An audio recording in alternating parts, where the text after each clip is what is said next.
Hello. Before we start today's episode, if you would like a condensed version of what I'm talking about in this podcast, go ahead and subscribe to the Perfectionist Guide. You can read the entire thing in 3 minutes or less. To access this, go to CourtneyLoveGavin.com/newsletter.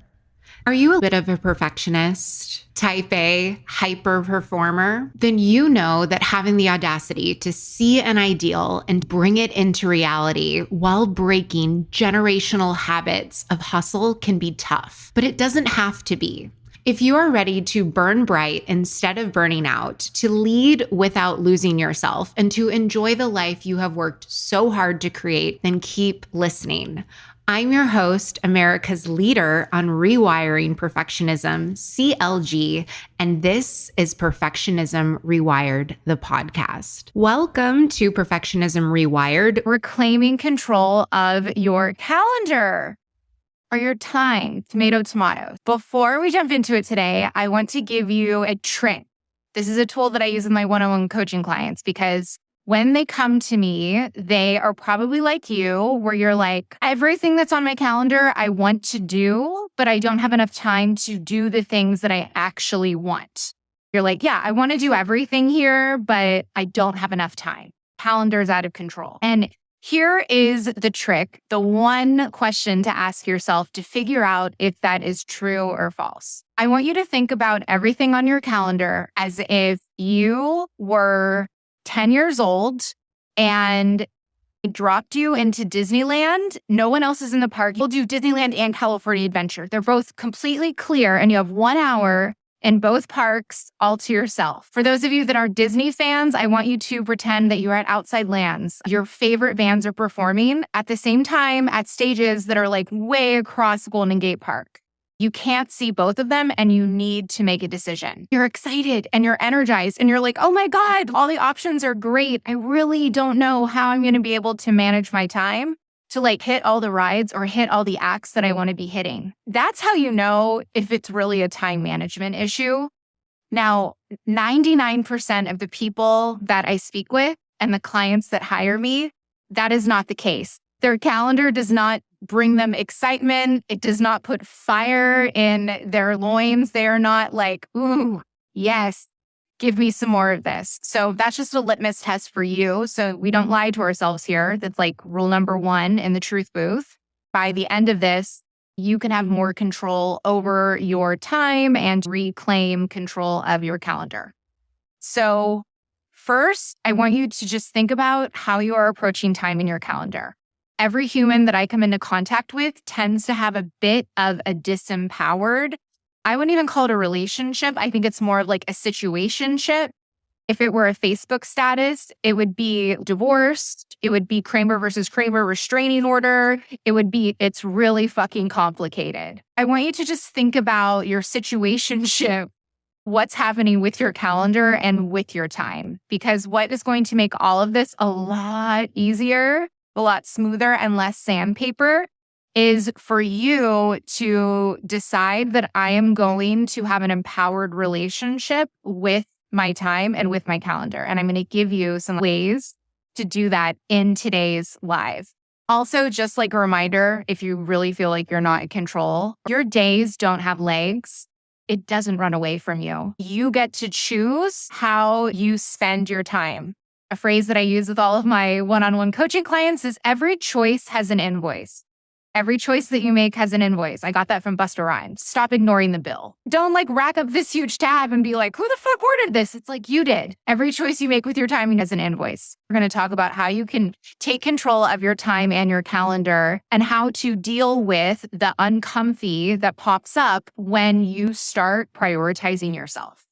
Because that's really what reclaiming your time and your calendar comes back to. It comes back to you putting yourself first and you prioritizing yourself, which is not selfish. It literally benefits everyone in the world around you. So if you are a huge giver like I am, and you're like, I don't want to be selfish, people pleasing is actually incredibly selfish. And by you putting yourself first and taking control of your time, it makes it so you have that much more to pour into every living and non-living thing that you love. If you feel like you are always behind, you want to go through and identify the specific reasons why you feel like you're behind, what it is that is causing that. Because we want you to be back in control of your calendar, and I want you to get back in the captain's seat of this yacht that you are the captain of. I want you to check in with yourself and step into the truth booth with me and honest, 100%, like honestly, do you feel that you have control of your time, or do you feel that other people do? Do you think that other people have control of your calendar? Now, a response that I got from 2 of my one-on-one coaching clients today, one of them is a doctor, surgeon, and they said, no, I feel like my patients have control over my calendar. Another one is a coach, and they said, well, I feel like it's my clients. I sort of have to be at their beck and call. And I just want to tell you that it is a lie. It doesn't matter if your reason is a baby, if it's because your best friend has cancer, if you need to show up at the Supreme Court, if you have patience. We really want to find out where you are exercising agency and control over your time and over your calendar, because you 100% have control over it. And here's like a really quick trick to know. Let's pretend that we were on this yacht together and you got thrown overboard and you had to be helicoptered over to a hospital. Can guarantee that everything that's on your calendar right now, life would still happen. They would either postpone the meeting, they would reschedule the clients that you were supposed to see, they would make do like with it. I know that's a little bit of a dramatic analogy, but I love to use the analogy of like being thrown overboard and having to be helicoptered to a hospital, because that makes it so you are really able to see. If you're not there, life would go on and other people would figure it out. It really shows you when things come to a screeching halt, like it's okay. It gives you back control over your time and your schedule. Because the truth is that it's not actually hard. Mastering your time is not hard at all. It's just very uncomfy. And a lot of times what we do is we conflate comfort and easy. But time is actually really easy. It's just a little bit uncomfortable at first, but it doesn't have to be. So first, you just want to ask yourself, do you feel that you are in control of your calendar and of your time? If not, like, what are the people, like, what are the circumstances that you feel? Because even like, for example, one of my clients is a lawyer and they're like, well, I get told when I need to show up in court. I really, really want you to see you have a choice there. Like, you have a choice whether or not to show up. And a lot of times, like going back to the beginning, every choice has an invoice. You're choosing to do that, even though maybe you don't want to, because you would rather do that than get the consequences from not doing that. Sometimes we make decisions, not because they're what we want to do, but because we would rather, like, we're avoiding basically the consequences. But a lot of the time, I would say, even with my clients that are lawyers and have to reschedule that, which if you let the court know in advance, like, you can reschedule stuff, is that it's not going to be as awful as we think it's going to be by rescheduling it. A lot of the time, it's really how we think other people are going to feel about us. This was huge for me. We are not responsible for how anyone else feels. We're responsible for how we feel. We get to carry our own emotional world. And like, we have our side of the street, they have their side of the street. Now, I know that many of you, other people might have access to your schedule. And that's something that can come up where it's like, I don't actually have complete control of it. With that, I would highly recommend, even if you have a VA, even if you work in a corporate team, not this company has access to the calendar, you can be the person on your team that does things differently. You can just decide, no, if you want to schedule something with me, you need to call me or you need to Slack me or text me. You can decide that. You can do that. You can block off in your schedule days at a time. Just because you're deciding in advance, or if I'm really into human design and I use that with my clients, is that like, look at your energy type and what it is that you need. You know, my energy type, I have a lot of openness. I need 90 minutes every day where like I'm doing absolutely nothing. It's not Chandler, not anything, right? Like, I just need that so that I can show up vibrantly for you here, and so that I can like give the most to everyone else. Another way that I see that this shows up on the life side is when someone asks you to do a favor or to go to something that you don't necessarily want to do, but you technically have the time free. Maybe you were planning on doing something with that time, but it's more just for you. It's not like a set schedule type thing. And then what happens is you say yes, but then you come to me and you're like, I don't have time to do everything that I want to do. And so that's another one of those things where if guilt does come up for you, then that's great. Like we can learn how to work with the guilt. That's okay. But you have full control and agency, and they don't need to know. You don't need to give anyone a reason. You can just say no. Sorry, I'm going to have to pass this time. Like it's okay. And even everyone on your team, they don't need to know.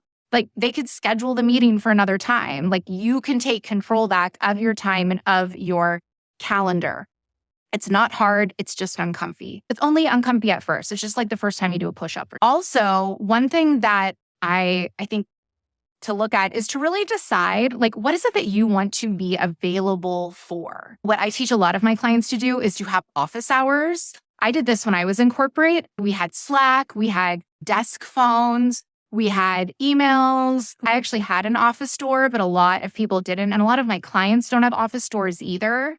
I'll give you something you can do for that as well. But what you can do is you can have office hours. So you could have them every day if needed, but find a time for you where your energy is not necessarily in its most potent, it's not your really creative flow time. And just block off, an hour or 2 hours, whatever it is. And like, these are my office hours. This is when I'm available for you. You're actually more responsive. You're able to get more done because you're not getting constantly interrupted all the time. And this is also something that you can do with your boss or with someone that you consider like your superior or a colleague. You can create a standing meeting with them. And it could even be every day if you need that with your boss. I'm telling you, even doing the little daily one, which you might be like, oh my God, this is so annoying. But it's way better to have a 15-minute meeting that you don't need than to constantly be like on edge. I mean, just for your nervous system and all your energy bodies and everything, like, it is just not, it's not a place where you want to be. It is a huge energy leak and it is a depreciating time investment. So instead of being available all day, you have that time. And if you have an open floor plan or if you work at home with your family, I got you. Okay. So what I had one of my clients do that works amazingly is we got her a light up tiara that she wears. And like her kids know when mommy's wearing that light up tiara, we don't bother mommy. Okay. Unless something is on fire and we already called 911. Now, if you're not at home and you don't feel comfortable wearing a tiara, what you can do is you can just put something up so that way people can see visually. And then they'll learn, not right now. If you've ever been to Bubba Gump's, the restaurant, they have those like license plates that you can switch over that say run, Forrest, run, stop, Forrest, stop. Get like one of those for yourself. Another thing to make decisions on is family members and like phone calls. Do you get random calls from your family or spouse for you to decide when you're going to be available for those calls and how long you're going to talk to them? So maybe it's like if someone calls me more than once a day, I will answer the first time. But the times they call after that, I'm going to choose to get back to them. I do this with myself with texting. I have certain hours that like I check my texts and I get back to people. People that urgently need to get a hold of me, I have their numbers so they ring through on do not disturb, but there's never been an emergency that I've missed.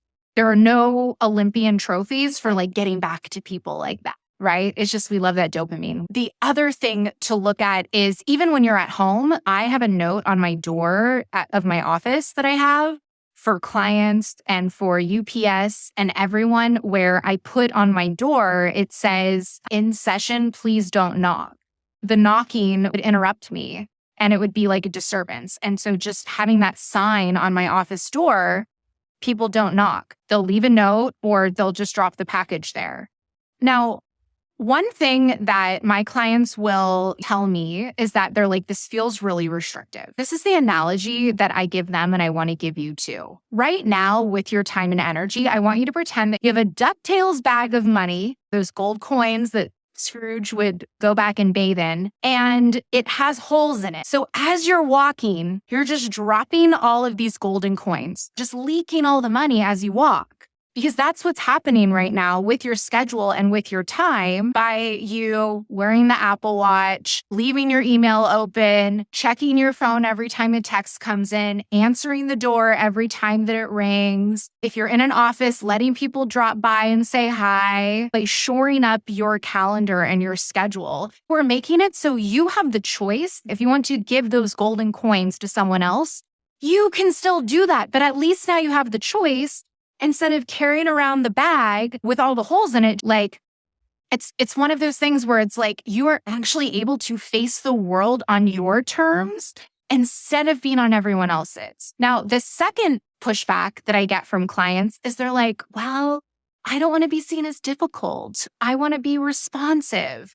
I don't want people to feel that I'm not approachable. Now, I have found this to be true in 100% of cases. It's the opposite. It actually makes it so that you are more accessible, helpful, responsible, and responsive because you are now present, you are focused, you have more potency of energy to pour into everyone that comes into your orbit. You are grounded, you are gathered, you are resourceful instead of resentful because you don't feel that everyone is coming in and fucking interrupting you all the time. That's what happens when you do this. So whatever your mind is giving you about all those things that other people are going to think, again, we are not mind readers. We don't know what anyone else thinks. Another thing that I will hear from clients a lot is they will come to me and they'll say, this is so disrespectful of my boundaries. They don't respect my time. Yo, it's not their job. It's not their job to respect your time, your boundaries, your calendar. That's your job. Throw some respect down for yourself. Throw some respect down for your calendar, your time, and your priorities in life. At the end of the day, it's really what do you care about more? I would go over on my client calls if I didn't have one immediately after, and I wouldn't want to. The whole time I would be looking at the clock like, oh my God, I want to get off this.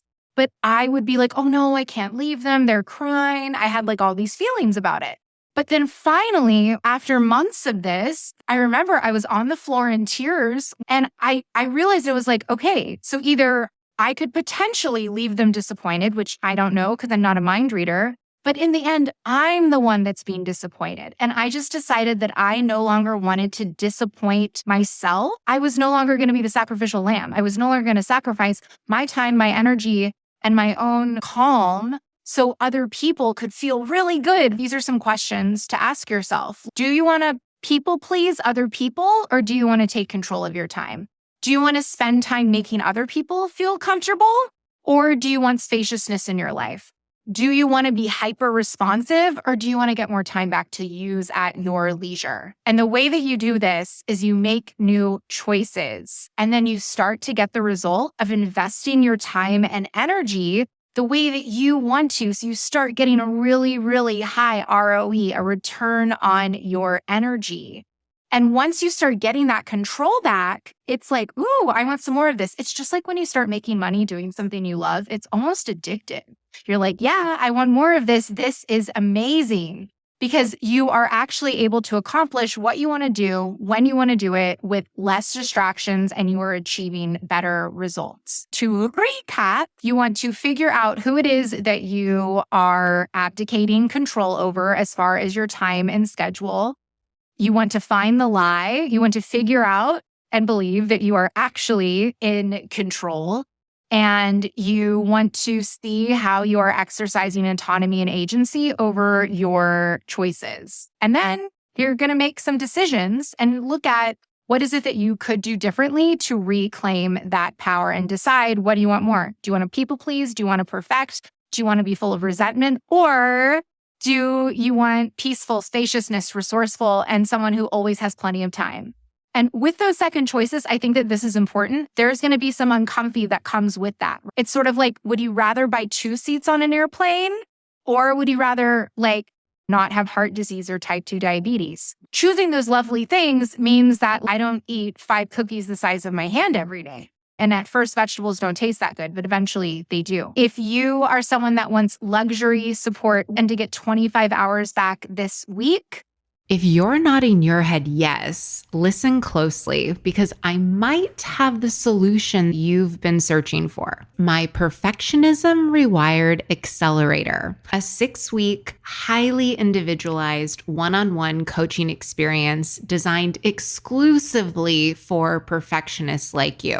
Your perfectionism is actually your greatest asset, and leveraging it can be hard work or take years of guesswork. That's why in Perfectionism Rewired Accelerator, I give you my key frameworks to taking charge of your Ferrari drive, proven to work even for the most type A, high-strung, stubborn perfectionists. In the first 30 days, you will cut your burnout in half, increase your professional fulfillment by at least 150%, and your self-compassion will go up at least 250%. And that is just your first 30 days. So if you want to save yourself years of trial and error, go to CourtneyLoveGavin.com/accelerator today. Or if you want to take the easy way, just click the link in the show notes to check out the Perfectionism Rewired Accelerator.